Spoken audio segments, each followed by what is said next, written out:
y'all. Today I actually want to talk about what is a dependent variable in science. I think this is super important.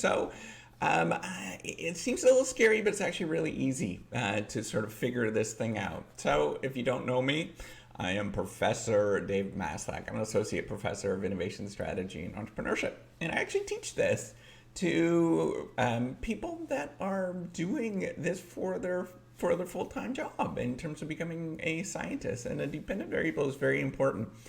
And what it is really is just the thing that you really want to study. It's the thing that you want to explain in this world, right? So there's lots of things that you can look around and see the world, and you're like, man, how does that thing actually happen? What is going on there? And we're really just curious about seeing what is that one thing that is changing. And that's really what the dependent variable is. It's the thing that that depends on something else, and it's really just the thing that we're really curious about. So right now you might be hearing some sounds, right? So some sounds that are in the background. It's my dishwasher that's running in the house. I turned it on, and I'm gonna let you listen. Okay, so you might be able to hear it. I don't know if you can hear it, but really I'm interested in, how can I make that more quieter, right? So that would be the dependent variable, is a sound that comes from the dishwasher. And so what I might want to do is figure out different ways, different manipulations, or different things that I can change to make that more quieter. Maybe making a thicker door, putting more padding, and all those kind of things that are there. And really, that's what I'm looking for. Another really fun example is, I'm interested. A lot of us have flatulence. A lot of us fart, right?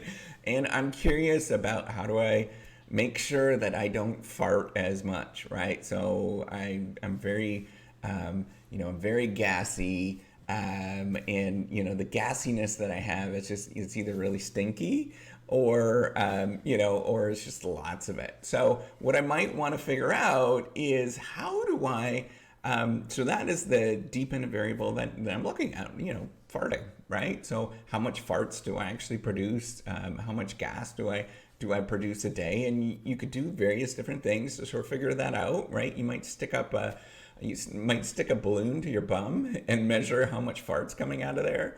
You might do all sorts of kind of crazy things like that, where you are curious, or, counting the number of farts that you have a day, or, listening to how loud the farts are every day. Well, what you might be interested in is trying to figure out how to control that, right? Or minimize that particular thing. So your dependent variable in this case is how much you actually fart, or what is the noises that you create when you fart, that sort of how high that is. And what you might want to change is, and this is where we might talk about what are the independent variables or the manipulations, is, what are you putting into your diet? What are you eating? What's the things that you're drinking, for example, and see how much you actually fart after you do that. So your dependent variable is the thing that you're trying to explain, and that's really the biggest thing that you should know when you're understanding the dependent variable. What is the thing that you're trying to explain? So hopefully this helps you out, and don't fart too much. All right, take care and have a wonderful day. Bye.